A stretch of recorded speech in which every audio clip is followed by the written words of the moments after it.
Hello friends, कैसे हो आप सब। आई होप आप सब बहुत अच्छे होंगे गाइस। तो चलिए हम अपनी story love of my alpha king का जो है अगला पार्ट जो है वो स्टार्ट करते हैं। तो जैसे कि लास्ट पार्ट में हम देखे थे कि हमारे वांगजी और विभूषण की नाइट जो है वो बहुत ज़्यादा हॉट जाती है। उसके बाद वो दोनों जो है वो मॉर्निंग में भी एक राउंड जो है अपना वो कंप्लीट करते हैं, जिसके बाद हमारा वांगजी जो होता है वो विभूषण को कहता है कि तुम यहाँ पे रेस्ट करो, मैं मेरे लिए और तुम्हारे लिए जो है वो खाना लेके आता हूँ। जब हमारा वांगजी जो होता है वो अपना डोर जैसे ही खोलने लगता है तो उसे ऐसा महसूस होता है कि उसके डोर के ऊपर जो है कुछ स्पेल जो है वो यूज़ की गई है। जैसे ही वो उस स्पेल के बारे में जानने लगता है तो वो देखता है कि ये स्पेल एक बैरियर है जिससे वॉइस अंदर से बाहर नहीं जाएगी। तो वो समझ जाता है कि शायद रात को जब वो दोनों नाइट एक्टिविटी कर रहे थे तो यहाँ पे या तो लान ई आई हुई थी या तो लान कुरैन आए हुए थे। वो जो है काफ़ी शर्मा जाता है। उसके बाद वो स्पेल को जो है वो अपनी पावर से जो है वो तोड़ता है और अपना डोर जो है वो ओपन करता है। जैसे ही हमारा वांगजी जो होता है वो डोर ओपन करता है तो उसके रूम के बाहर जो लान ई होती है वो पहुंच जाते हैं कुछ डिसिपल्स के साथ। लान ई जो होती है वो अपने साथ खाना लेके आई होती है। जैसे ही वांगजी अपनी मॉम को देखता है वो अपनी मॉम को जो है वो बो करता है और उसकी मॉम जो होती है वो वांगजी से पूछती है कि विभूषण की तबीयत कैसी है। तभी हमारा वांगजी जो है वो कहता है कि माँ, विभूषण अभी सो रहा है। तभी पीछे से जो हमारा लान क्यूरैन होता है वो भी हीलर्स को लेके जो होते हैं वो आ जाते हैं। जब वांगजी हीलर्स को देखता है तो वो बहुत ज़्यादा हैरान हो जाता है कि ये सब यहाँ क्यों आ रहे हैं। तभी लान ई जो होती है वो उन डिसिपल्स को कहती है कि अंदर जाके वांगजी के टेबल के ऊपर जो है वो खाना रख दो। वो डिसिपल्स जो होते हैं वो उनका खाना वहाँ रख के जो है वो चले जाते हैं। और तभी लान क्यूरैन होते हैं वो कहते हैं कि प्लीज़ जाके विभूषण और वांगजी को जो है वो चेक कीजिए। तभी वो हीलर्स जो है सबसे पहले हमारे वांगजी को चेक करते हैं। जैसे ही वो वांगजी को चेक करते हैं तो उन्हें समझ आ जाता है कि जो हमारा वांगजी है वो लास्ट नाइट जो है वो अपनी रेट में आ चुका था। तो वो जो है वो लान ई और लान क्यूरैन की तरफ देख के कहते हैं कि राजकुमार वांगजी बिल्कुल अच्छे हैं, उन्हें कोई भी दिक्कत नहीं है। जब लान ई और लान क्यूरैन ये सुनते हैं तो वो बहुत ज़्यादा खुश हो जाते हैं। तभी जो हमारा हीलर होता है वो विभूषण की तरफ चलता है, लेकिन जो यहाँ हीलर होता है वो काफ़ी यंग एज का होता है। तो हमारा जो वांगजी होता है वो एक प्रोजेसिव सा अल्फा बन जाता है अपने ओमेगा के लिए और वो उस हीलर को जो है वो रोक देता है और उससे कहता है कि तुम 2 मिनट के लिए यहाँ रुको। अभी जो वांगजी होता है वो अपने बेड के पास जाता है, कर्टन लगाता है और सिर्फ विभूषण की एक बाजू जो है उस कर्टन से बाहर निकाल देता है। जब हमारी लान ई और लान कुरैन ये देखते हैं तो वो बहुत ज़्यादा स्माइल करते हैं और लान ई जो होती है वो लान कुरैन से कह रही होती हैं कि देखिए कितना ज़्यादा पॉजेसिव हस्बैंड बनने वाला है आपका बेटा अपने ओमेगा के लिए। तभी लान कुरैन कहते हैं कि जब तुम यंग थी तब मैं तुम्हारे लिए इतना ही पॉजेसिव था। तभी लान ई जो होती है वो लान किरण को जो है वो कोनी से मारती है और उनसे कहती है कि मैं अभी भी यंग हूँ। दूसरी साइड जो हीलर्स होते हैं वो विभूषण के पास पहुंचते हैं, उसकी नब्स जो है वो चेक करते हैं और हीलर्स जो है वो लान ई से कहते हैं कि विभूषण भी हेल्दी है लेकिन मुझे अभी ये थोड़ा वीक फील हो रहा है, आपको कुछ दिन इसकी केयर जो है वो बहुत अच्छे से करनी पड़ेगी। तभी जो हीलर्स होता है वो वांगजी की तरफ मुड़ता है और उससे कहता है कि कल आपने बहुत ज़्यादा नाइट एक्टिविटी जो है विभूषण के साथ जो है वो परफॉर्म कर ली है। वो अभी सिर्फ 18 साल का है, इतनी ज़्यादा नाइट एक्टिविटी उनके साथ करना अभी सही नहीं होगा। कुछ समय तक उनमें जो है उनकी हीट का जो है वो असर रहेगा। अगर वो आपको दोबारा नाइट एक्टिविटी करने के लिए कहते हैं तो आप उन्हें ये मेडिसिन दे देना। उसके बाद जो हीलर्स होता है वो वांगजी को कुछ मेडिसिन देता है और वांगजी से ये भी कहता है कि इनके खान पान का जो है वो ध्यान रखिएगा, अब से इनसे ज़्यादा वर्कआउट नहीं करवाइएगा। उस समय तक इन्हें कहिएगा कि ये तलवारबाजी ना करे, ज़्यादा ग्राउंड में ना घूमे, ज़्यादा धूप में ना जाए, जितना हो सके उतना रेस्ट करे। जब हमारा वांगजी ये सुनता है तो वो हर बात पे जो है हीलर्स की वो नोट करता है और हीलर्स से पूछता है कि क्या विभूषण सही है, उसे कोई और दिक्कत तो नहीं है। तभी हीलर्स कहते हैं कि नहीं, उसे और कोई दिक्कत नहीं है, कुछ दिनों में जो तुम्हारा विभूषण है वो बिल्कुल अच्छे से ठीक हो जाएगा। तो वांगजी ये सुनता है तो वो बहुत ज़्यादा खुश हो जाता है। इतने में ही कुछ डिसिपल्स जो होते हैं वो लान कुरैन और लान ई के पास आ जाते हैं और उनसे कहते हैं कि महाराज, आपसे मिलने जियान क्लैन के क्राउन प्रिंस आए हुए हैं।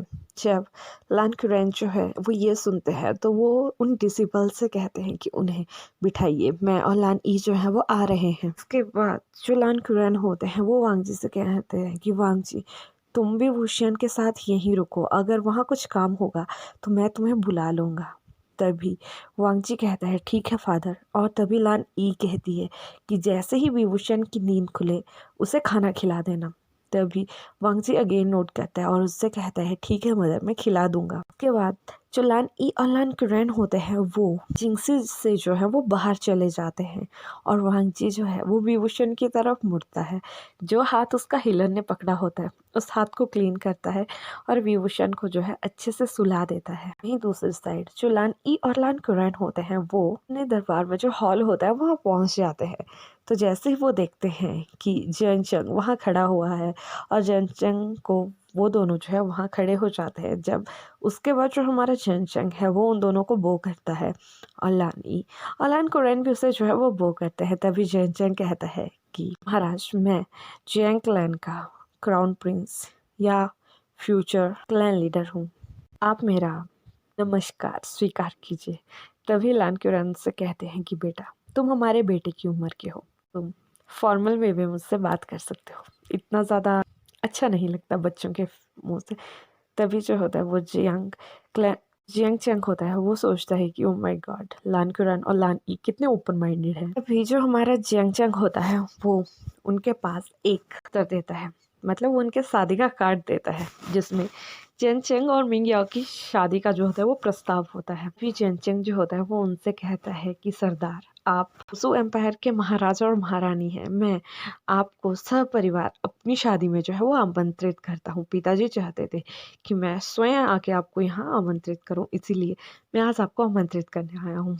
जब लान कुरैन और लान ई इस बारे में सुनते हैं तो वो बहुत ज़्यादा खुश होते हैं और वो जो है वो चंचंग को जो है वो बहुत ज़्यादा बधाई देते हैं और वो जो है उससे उसकी पत्नी के बारे में पूछते हैं। तभी चंचंग उनसे बताता है कि मैं एक ओमेगा बॉय से जो है वो शादी करने वाला हूँ, तो आशा करता हूँ कि आप मेरी शादी में जो है वो शामिल होंगे। तभी लान कुरैन उनसे कहते हैं कि बेटा मेरा तो मुश्किल है, लेकिन मैं अपने बेटे और मेरी होने वाली ओमेगा बहू को जो है वो ज़रूर भेजूंगा।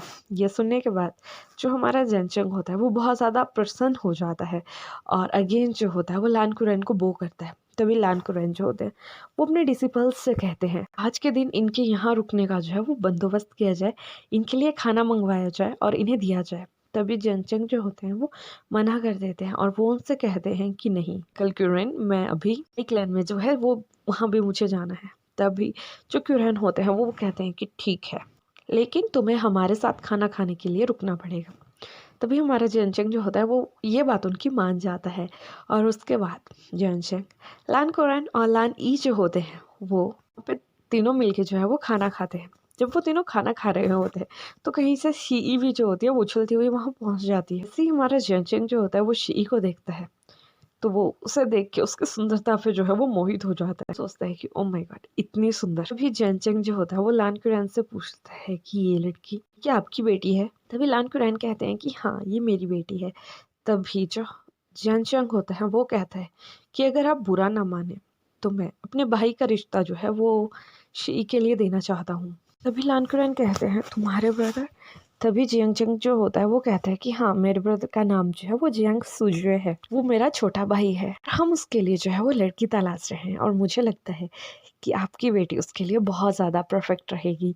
ये सुनने के बाद जो शी होती है वो बहुत ज़्यादा शर्मा जाती है और वहाँ से चली जाती है। और तभी लानी कहती है कि ज़रूर जब मैं वांगजी को वहाँ भेजूंगी तो मैं इस बारे में उससे भी बात करने के लिए कहूँगी। तो ये सुनने के बाद जो जयनचंग होता है वो बहुत ज़्यादा हैप्पी हो जाता है और कुछ समय के बाद खाना खाने के बाद जो हमारा जयनचंग होता है वो वहाँ से नाइक लाइन के लिए निकल जाता है। उस दिन वो नाइक लाइन में भी अपनी शादी का जो है वो न्योता देता है।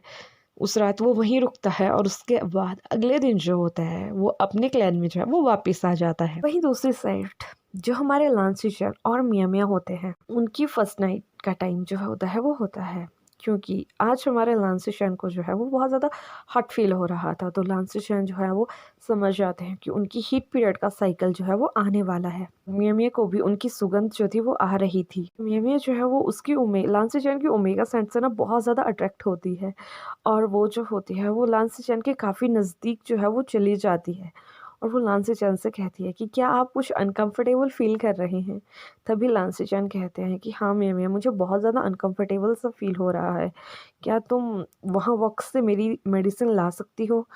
तभी मिया मिया कहती है कि क्या मेडिसिन खाना ज़रूरी है। वे लांसिशन जो होता है वो मिया मिया की तरफ देखता है और उससे कहता है कि तुम्हारा क्या मतलब है। तभी मिया मिया कहती है कि मैं यहाँ हूँ, मुझे नहीं लगता कि आपको मेडिसिन खानी चाहिए। तो जब लांसिचन ये सुनता है तो मिया मिया से अगेन एक बात पूछता है कि क्या तुम्हें कोई दिक्कत नहीं होगी अगर हम दोनों के बीच में कोई भी फिजिकल रिलेशनशिप बनता है। अभी मिया मिया जो होती है वो सिचैन से कहती है कि नहीं गा, मुझे कोई भी दिक्कत नहीं होगी, आप मेरे हस्बैंड हैं और हस्बैंड वाइफ में जो है वो ये रिलेशनशिप होना जो है वो नॉर्मल है, तो मुझे कोई दिक्कत नहीं होगी। तभी जो लांसिचन है वो उससे कहता है कि तुम्हें पता है मैं कल को कंसीव भी कर सकता हूँ। तभी मिया मिया उनसे कहती है कि कोई बात नहीं, मैं आपकी बहुत अच्छे से देखभाल करूँगी। इसके बाद जो हमारा लांसिचन और मिया मिया होती हैं उनके बीच में जो होती है वो किस होना जो है वो स्टार्ट हो जाती है और उन दोनों की नाइट भी जो है होती है वो बहुत अच्छे से निकल जाती है। उनके रूम से भी काफ़ी ज़्यादा जो होती है वो मॉर्निंग की आवाज़ जो होती है वो आ रही होती है। जब हमारी लान ई सुनती है कि हांसी से भी काफ़ी ज़्यादा मॉर्निंग की आवाज़ आ रही है, तो वो जो होती है वो हांसी के ऊपर भी अपनी उस साइलेंट स्पिल का जो है वो यूज़ जो है वो कर लेती है ताकि उन दोनों की प्राइवेट आवाज़ जो है वो बाहर ना आए। लांसिचन और मिया मिया के बीच में भी काफ़ी हॉट नाइट जाती है। कुछ समय के बाद जब लांसिचन और मिया मिया जो है वो दोनों जो है वो सेटिस्फाई हो जाते हैं, तो वो उसी पोजीशन में जो है वो सो जाते हैं। दूसरी साइड जो हमारा विभूषण होता है उसे जो है होश आ रहा होता है। उसे उसकी बैक में काफ़ी ज़्यादा दर्द होती है। जैसे ही वो उठने की कोशिश करता है तो वो काफ़ी ज़्यादा चिल्ला रहा उठता है। तो हमारा वांगजी ये दिखता है तो उसे बहुत ज़्यादा टेंशन हो जाती है कि विभूषण को क्या हो गया। वो भागता हुआ विभूषण के पास जाता है और विभूषण से पूछता है कि क्या तुम ठीक हो, तुम्हें ज़्यादा पेन हो रहा है। तभी विभूषण कहता है कि नहीं ग, मैं ठीक हूँ, आप प्लीज़ टेंशन मत लीजिए, मैं एक योद्धा हूँ, इतना दर्द होना तो नॉर्मल सी बात है। तभी हमारा वांगजी जो होता है वो विभूषण को कहता है कि नहीं विभूषण, इस समय तुम्हारा शरीर जो है वो बहुत ज़्यादा कमज़ोर होने वाला है, तो इस समय मुझे तुम्हारी बहुत ज़्यादा देखभाल जो है वो करनी पड़ेगी। तभी हमारा विभूषण जो होता है वो ये सुनने के बाद बहुत ज़्यादा हैरान हो जाता है। तभी वांगजी जो होता है उसे सारी सिचुएशन के बारे में बताता है कि दिन में जो है वो हीलर्स यहाँ आए हुए थे और उन्होंने जो है ये सब बातें जो है मुझे कही। कुछ समय के बाद जो होता है वांगजी के डोर के ऊपर जो होता है वो नॉक होता है। डिसिपल्स जो होते हैं उनके लिए खाना लेके आए होते हैं। वांगजी ने भी दिन से कुछ नहीं खाया होता है। डिसिपल्स जो होते हैं वो दिन के खाने को वापस ले जाते हैं और जो शाम को उन्होंने ताज़ा खाना जो बनाया होता है उन्हें विभूषण और वांगजी के रूम में जो होते हैं वो रखाते हैं। जिसके बाद जो हमारा वांगजी होता है वो विभूषण के लिए खाना लेके जाता है बेड तक। जब बहुत अच्छे से जो है वो खाना खिलाता है, उसके बाद वो खुद खाना खाता है। विभूषण को जो दवाई हीलर्स ने दी हुई थी वो उसे देता है और विभूषण से कहता है कि तुम्हें अब रेस्ट करना चाहिए। जब हमारा वांगजी जो है वो बेड के ऊपर से उठने लगता है, तभी विभूषण जो है उसका हाथ पकड़ लेता है और उससे कहता है कि क्या आप मेरे साथ नहीं सोएंगे। जब हमारा वांगजी ये सुनता है तो उसका दिल जो है वो बहुत जोरों से धड़कना जो है वो स्टार्ट कर देता है। तभी वांगजी कहता है बट विभूषण तुम्हारी तबीयत ठीक नहीं है। तभी विभूषण कहता है कि ग मैं आपको हक करके सोना चाहता हूँ, मैं चाहता हूँ कि आप मेरे साथ रहें, आप मेरी बैक को जो है वो रब करें और मुझे अपनी बाहों में लेके सो जाए। जब हमारा वांगजी ये सुनता है तो वो वैसा ही करता है। वो विभूषण के साथ में जो है वो सो जाता है। विभूषण को एक बहुत प्यारा सा क्यूट सा हक देता है और उसकी बैक को जो है वो सहलाता रहता है, जिसकी वजह से जो हमारा विभूषण होता है उसे कुछ समय में जो है वो नींद आ जाती है और वो जो है एक सुकून की नींद जो है वो वांगजी की आर्म्स में जो है वो सो जाता है। इसी तरह से उनका कुछ समय जो है वो निकल जाता है। अब हमारे विभूषण की तबीयत जो थी वो काफ़ी अच्छी थी। तभी लान कुरन और लान ई जो है वो वांगजी से कहते हैं कि जियांग क्लैन से जो है वो शादी के लिए प्रस्ताव आया है। तभी हमारा वांगजी कहता है कि किसके लिए। तभी जो लान कुरैन होते हैं वो वांगजी को बताते हैं कि जेनचिंग यहाँ अपनी शादी का प्रस्ताव देने आए थे, तभी उन्होंने जो है अपने छोटे ब्रदर जियांग सुजुए के लिए शी का जो है वो हाथ मांगा हुआ है।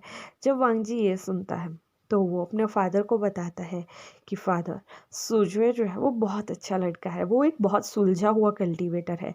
अगर जियांग चाहता है कि हमारी शी सुजुए से शादी कर ले तो मैं इस रिश्ते के बिल्कुल भी खिलाफ नहीं हूँ। मैं चाहता हूँ कि आप इस रिश्ते के लिए हामी भर दें, क्योंकि सुजुए एक बहुत अच्छा, बहुत सुलझा हुआ और बहुत नेक दिल का जो है वो लड़का है। जब लान कुरैन ये सुनते हैं तो वो बहुत ज़्यादा हैप्पी हो जाते हैं। उसके बाद वो वांग जी से कहते हैं कि तुम्हें और विभूषण को जो है कल यहाँ से जियांग क्लैन की तरफ जो है निकलना पड़ेगा, क्योंकि परसों से जियांग चैंग की जो है वो शादी है, तो कुछ दिन के लिए तुम दोनों को वहाँ जाना पड़ेगा। तभी जो हमारा वांग जी है वो फादर से कहता है कि क्या मैं सच में विभूषण को अपने साथ ले जा सकता हूँ। तभी लान ई कहती है कि हाँ, तुम्हें एज अ ओमेगा फियोंसे उसे अपने साथ ले जाना पड़ेगा। ये सुनने के बाद जो हमारा वांग जी होता है वो बहुत ज़्यादा खुश हो जाता है। वो भागता हुआ जाता है, अपनी मॉम को हग करता है और उनसे कहता है कि mom, thank you so much, आपने मुझे बहुत ज़्यादा खुश कर दिया। इसके बाद जो हमारा वांग जी होता है वो अपने रूम में जाता है और विभूषण को जो है दोनों खुशखबरियाँ देता है कि सुजुए का रिश्ता जो है वो शी के लिए आया है और मैं और तुम जो है कल जियांग क्लैन जा रहे हैं इस रिश्ते को पक्का करने और जियांग की शादी अटेंड करने। ये सुनने के बाद जो हमारा विभूषण वो बहुत ज़्यादा खुश हो जाता है और वो जो है वो वांग जी को हक कर लेता है और उसके लिप्स पे जो है वो एक हल्का सा किस करता है। जिसके बाद जो हमारा वांग जी है वो विभूषण को जो है उसकी कमर से अपनी तरफ खींचता है और उसे एक डीप और रफ किस करता है। कुछ समय के बाद वो जो है किस ब्रेक करते हैं और अगेन से एक बहुत प्यारा सा टाइट सा हक करते हैं। तो गाइस चलिए आज की स्टोरी हम यहीं फिनिश करते हैं। कल वो दोनों अब शादी में जाने वाले हैं, अब देखते हैं शादी में क्या होता है क्या नहीं होता है। होप सो कि आपको मेरी स्टोरी अच्छी लग रही होगी। अगर अच्छी लग रही होगी तो लाइक कीजिएगा, कमेंट कीजिएगा, शेयर कीजिएगा और जिन्होंने सब्सक्राइब नहीं किया है वो सब्सक्राइब भी कर दीजिएगा। और गाइस मुझे आपसे एक सवाल और पूछना है। मैंने ये सवाल पहले भी पूछा था कि हमारे इस स्टोरी में जो लांसी शैन है वो ओमेगा है और जो मिया मिया है वो अल्फ़ा है। तो आप प्लीज़ मुझे ये बता दीजिए कि इन दोनों में से प्रेग्नेंट कौन होगा, लांसी शैन होंगे या मिया मिया होगी। प्लीज़ यार गाइस बता दीजिएगा, please please please. Hope so कि आप जल्दी इस सवाल का जो है वो आंसर मुझे दे देंगे। चलिए बहुत ज़्यादा बातें होगी लास्ट में भी। बाय और अपना ध्यान रखिएगा और कोविड फैल रहा है गाइस, घर पे रहिएगा या तो अगर बाहर जाना होगा तो मास्क लगा के जाइएगा। होती है, मैं सिर्फ यही कह सकती हूँ कि खुद को सेफ ही रखिए, बहुत गंदा होता है यार कोविड। चलिए फिर ठीक है, बाय बाय, टेक केयर।